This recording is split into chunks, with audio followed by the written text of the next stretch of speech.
Reddit, what's the most chaotic good thing you've ever seen? My former employer had metered parking lot. The lot was heavily monitored and they'd ticket like the very minute your crap expired. It was decidedly not good for business. People want to be able to linger at a coffee shop. Ick now. Besides, there was no reason for that lot to be metered anyhow. It was barely even adjacent to anything but our shop. Well, the meter just started breaking. All the time. It would get fixed by the city, but then a few days later it'd be smashed or jammed or whatever. We asked if people would be towed and the city was like no meter, no ticket. One night I stayed a bit late to clean a freezer. When I left, I spotted my boss breaking the freshly fixed meter. She was like, "Yep, guess I'm a criminal, eh?" I once counseled one of the students in my homeroom to quit school, get a GED, and enroll in an apprenticeship program. Had I been caught, I would have been fired since policy was to try to motivate all students to graduate. Kid was failing all his classes, which were 9th grade courses, but he was smart, working a full-time job, was already 18 years old, and had a crappy home life. Honestly, that's the smartest path for a determined and hard-working kid who doesn't thrive in academia. Good for you. He probably makes good money and has a stable job now. This was back in the late 1950s when my granddad was just a teenager, 14-15, and he lived in a rural area in AZ.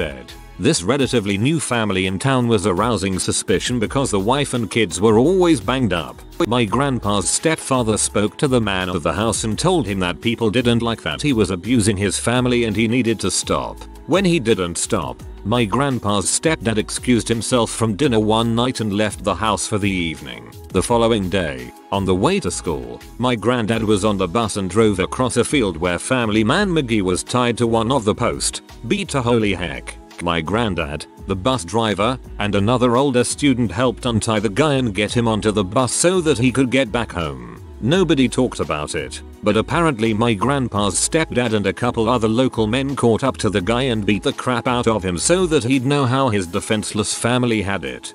LOL excused himself paints such a good picture of him politely dabbing the corners of his mouth with his napkin and slowly pushing back from the table, just to go grab this dude and whip his butt. Haha dope.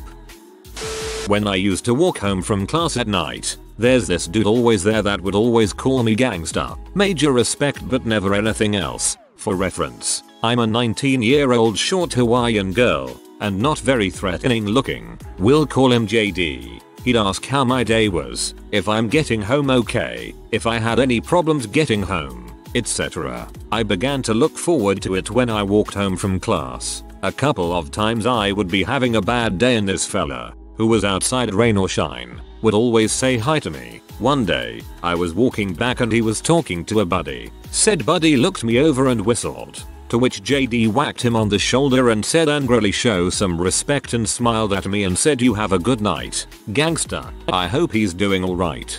Maybe you reminded him of his little sister or something. That's super sweet though. The world needs more men like JD. A friend of mine had a roommate that stole a painting that was given to my friend. The roommate claimed that it was his and refused to return it, so I broke into their house at 2 in the morning and stole the painting back. I didn't tell anyone and kept it at my house until the roommate moved out. My friend and his painting are now reunited. There was a guy in my historical town of 800 named Casey. Casey was the town police. We didn't have an actual police force, just the sheriffs from the county an hour away, so Casey was the law. He rode around on his bike beating up people who did things like break into cars or harass people. Now Casey himself wasn't exactly an upstanding citizen. He moved around a lot and dabbled in grew huge pot plants in the anise fields behind town, and generally was the kind of guy who looked shady, except everyone in town knew Casey and everyone trusted him completely. If someone had a problem with the, admittedly large, population of heads in town, they'd go find Casey and he'd bash heads in and shame people until they either left or towed the line. Imagine an incredibly white trash paladin with a series of crippling vices and a children's bicycle and you have Casey. I have a ton of great Casey stories if anyone is interested. Stories about the Great British Bake Off hosts. When contestants do cry, out of frustration or disappointment, generally, Mel and Sue stand near them and use unairable language so the embarrassing footage is tainted and won't make it into the final edit. And strangely enough, I've heard that the unairable language is predominantly brand names rather than cursing.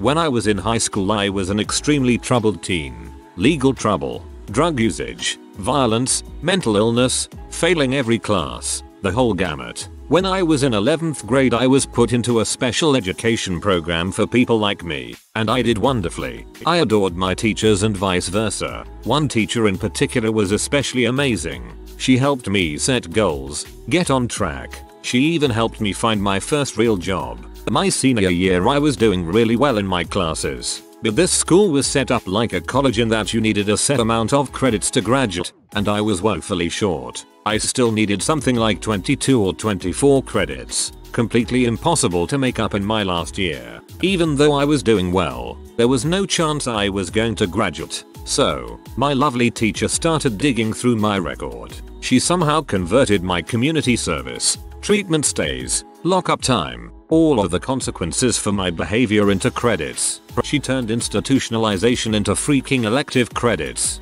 By the end of my senior year, I had 1/2 credit to make up in summer school.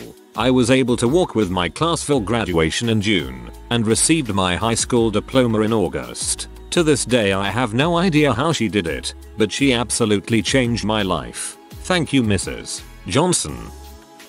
A Brazilian drug trafficker has been praised on social media as a modern-day Robin Hood after he kidnapped 2 nurses, stole vaccines and syringes, and ordered the medical staff to inoculate residents in one of the poorest areas in the country's southeast. Thomas Vieira Gomes has made headlines in the local press for acts of charity over the past year, even as authorities have issued successive warrants for his arrest. His most recent gesture of generosity to combat yellow fever, which has swept poverty-stricken areas of Brazil, has seen him lauded primarily as a hero rather than a villain. The drug gang leader, known on the street as 2N, held hostage 2 nurses from a vaccination center before transporting them and their equipment to one of the poorest favelas in Rio de Janeiro. The Latin American television station Televisa reported that Gomez's gang oversaw the nurses as they administered vaccinations over a 2-hour period in the Salgueiro favela. Once they had finished administering the injections, they were returned to their workplace. In a report on the incident, the health workers said their kidnappers had treated them well and without any aggression. They said they had complied with the hostage takers because many Salgueiro residents hadn't been given access to immunization centers. Despite the illegality of Gomez and his gang's actions, officials have praised the hostage taking. Carlos Mink, a state deputy and a former minister of the environment, wrote on Twitter that the immunizations had been done as an act of public service. Guy at the local Dunkin' Donuts has to throw out donuts after someone tried to sue them for donating poisoned donuts or whatever. He gladly throws them out and then walks back inside. Whatever happens to them isn't any of his business since it's trash anyway. He says he stopped trying to catch the mysterious garbage thief after 30 seconds of trying because he isn't paid enough to care. At the DD my brother worked at, a homeless guy would politely stand next to the dumpster. The employees would place the bag of expired donuts in the dumpster and close the lid. Then homeless guy would open the dumpster and take them out. It was on video and the manager required the rules be followed. It was very lawful neutral. I once caused traffic to come to a standstill on a 5-lane highway because a dog was running around and narrowly avoided being hit several times. I pulled my car to the shoulder and jumped out to try to get the dog off the highway. Seeing this, several other people got out of their cars to help.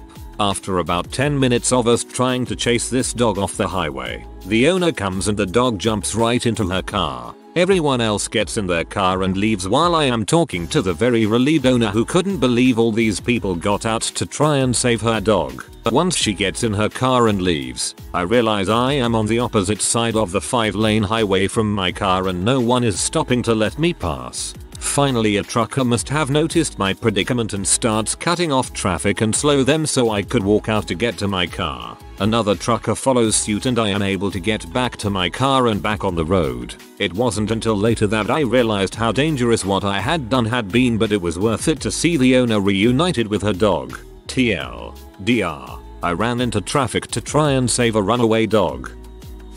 In high school, two random girls who had nothing to do with me and never spoke to me before or after that occasion came up to me. They said, "We saw M treat you like trash and heard her talk crap about you and your family. You're coming with us now and you're gonna confront her, and if she doesn't say sorry you're gonna punch her until she apologizes and promises to never mistreat you again. You can't let her do that to you, but we know you won't say anything, so we'll help you out with this. If we get caught, you tell them the teachers, we forced you to do it." Of course such a thing was against the rules. We were supposed to inform teachers about bullying and not confront others by ourselves. Except the teachers didn't really care, and so the bullies got away with it. This resulted in the school having a rampant bullying and violence issue. I knew fighting was against the rules and was scared of being suspended or worse. And besides that, I'd rather let someone bully me than hurt anyone. But no matter how lol me tried to get out of the situation, the girls would not accept no for an answer. So I was forced to go up to my bully who had been treating me like crap for the past couple months and confront her, with the two girls right behind me. They were heck bent on not letting me or her continue with this any longer. They even said, "Hey, this girl here has something to say to you," so that I had no other choice than to actually do exactly what they told me to do. Once I confronted her, the girl went real quiet, apologized all nicely, and never bothered me again. And that's how two strangers, who saw that I was being mistreated and didn't give a crap about breaking the rules, taught me how to stand up for myself. Rule number 1 of bullying: telling the teacher won't do crap. My grandma was a kindergarten teacher for 50 years. Yup, you read that right. She retired at the mandatory age of 72. It was a small community, most economically okay, but some poverty. Every few years grandma would develop a case of the clumsy. She'd trip while watering the plants, and wouldn't you know it, but she'd spill a bit of water on the child that was unwashed and wore the same clothes for weeks. Nothing for it but to make up for her mistake by giving him a bath and clean clothes, then return the clothes she messed up after she cleaned them. A case of clumsy would last the whole school year, and oddly enough she tripped near the same child every time. The case of clumsy often meant she miscounted her grandchildren every morning and made an extra lunch. Would you mind taking it so it doesn't go to waste? Your grandma is awesome. If she is around, give her a big hug. There was this time commercial about a lady who owns a marketplace, and she went to visit the people who rented her place and just started getting angry and wreaking havoc, breaking weighing scales, etc. She was filmed by the buyers and the video went viral, and all these negative comments. Turns out, the sellers she was angry with were playing tricks with the customers, like the weighing scale starts with 1 kilo.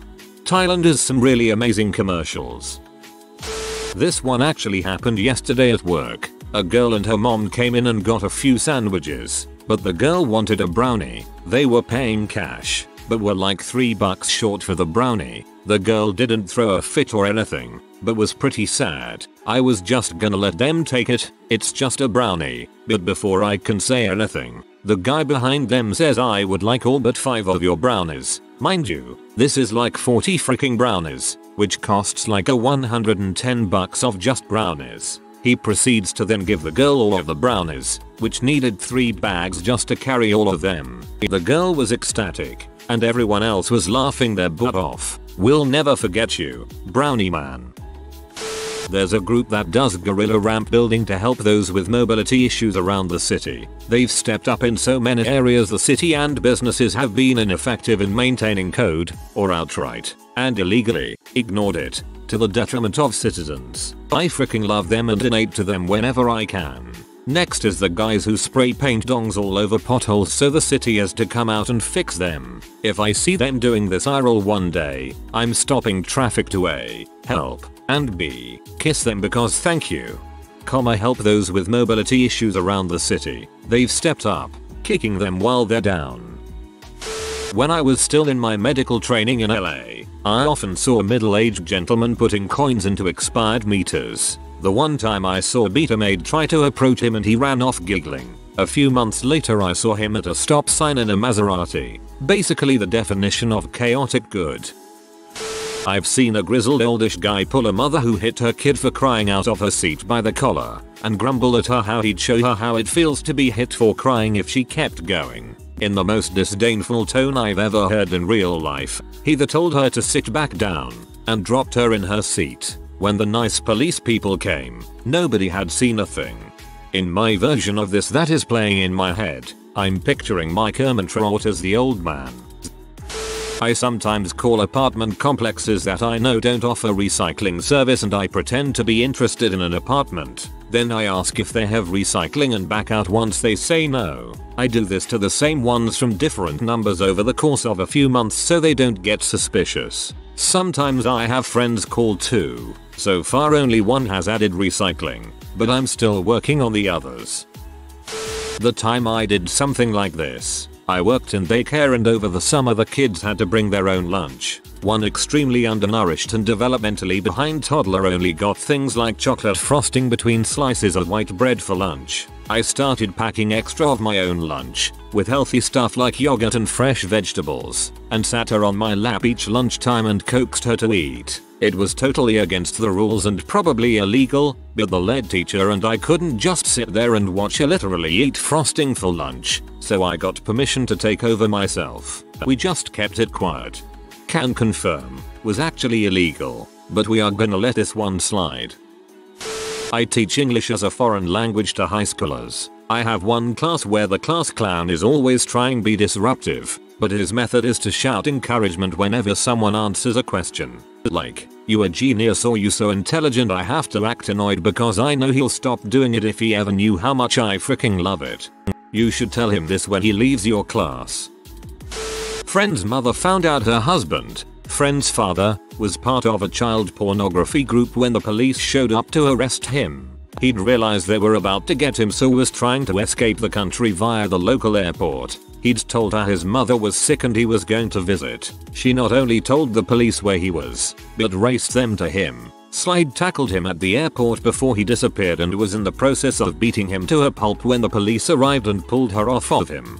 When my ex was arrested in front of our house for a similar offense, I said something along the lines of "I wanna kick his butt." The cop turned to me and with a very serious look on his face said, "Go ahead, we don't mind." That video where a guy paid for everyone's food if they were behind them just because two girls cut in front of him. I think it was In and Out. The video's been reposted many times on any social media. That was David Dobrik. He is a famous blogger. Apparently one of the girls was a fan. The other one didn't know him and she was the one who insisted the skip. Once in grade school, one of the kids was torturing an autistic kid. He was running behind him and hitting him with a stick. They both ran right by me and I just instinctively stuck my leg out and tripped the bully. He got bloody hands and knees for hitting the concrete. I got detention and a note sent home to my parents. I didn't care. Would have done it again. Parents took me out for ice cream. They were so proud of me. You know you did the right thing when your parents approve of it. It happened to me. In elementary school I was abused pretty bad. My school's VP brought me into her office and began to question why I had only brought bread and water to school to eat for the past few days. I told her that it was the only thing I could eat because of a punishment. She told me that I could just order from the school and she'd pay for it. But I told her that my stepsister would tell on me and I'd be in even more trouble. So she called me into the office every day for a week, twice a day, under the guise of me being disobedient. My stepsister wouldn't tattle on me for being in more trouble, but the VP would give me snacks and food so I wouldn't be so hungry. It all ended when she was duty bound to tell Child Protective Services. One of 3 cases in my life where someone went truly above and beyond. I had a friend whose neighbor had a dog. I was at friend's house one day and noticed that the dog was chained to a very large tree in the shed backyard with no food or water dishes nearby. We lived in northern Arizona at the very beginning of the summer. I commented on the weight of the chain as I filled a dish with water to my friend. She told me that they leave her outside 24/7 rain or shine and occasionally come out and just dump a bag of food on the ground. I was horrified. She was a sweetheart. I also noticed that she looked like she'd recently had puppies, but I saw none. My friend didn't know where they went, but we found out from another neighbor that they'd all died. I was completely heartbroken. I started coming to my friend's house almost every day to visit her. Found out her name was Mia. She was so sweet and surprisingly enough not shy at all unless you raised your voice or looked threatening even a little. Then she'd immediately roll onto her back and pee. She was perfect and I couldn't let her live like this anymore. So one night about 2 weeks after I'd met her,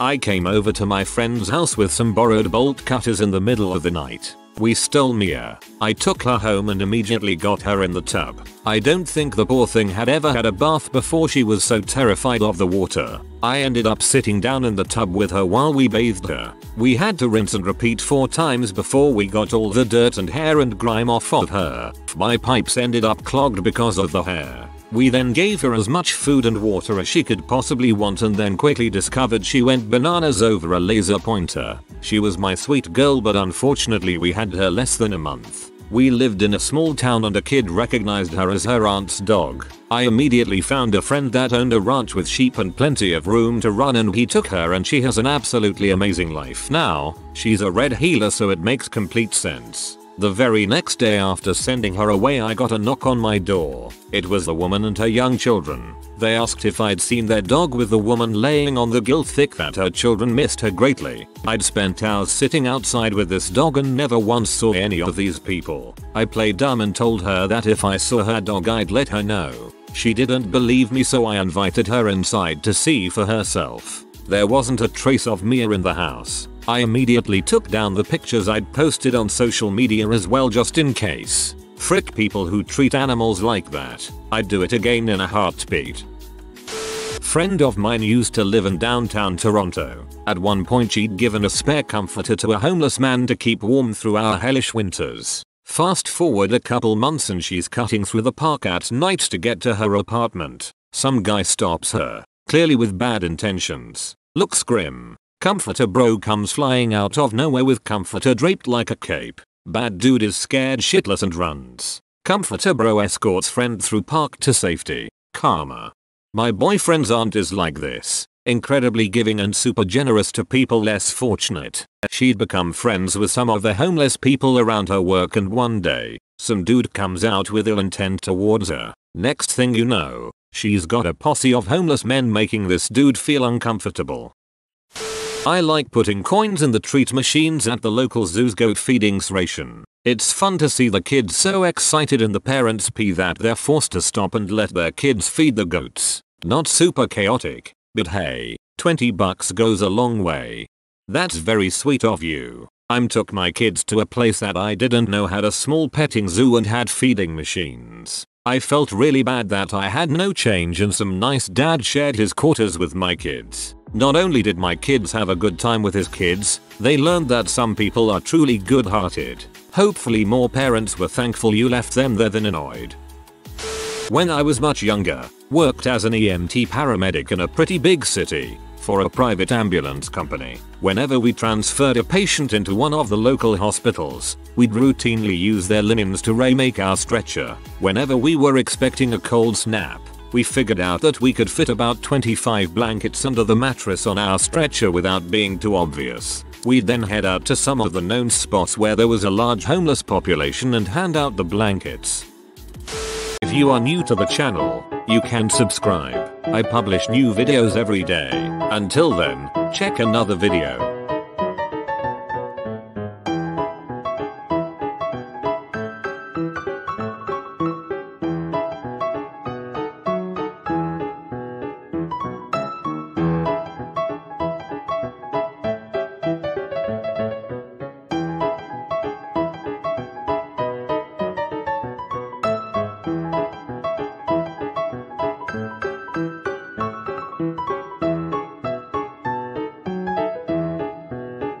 Bye for now.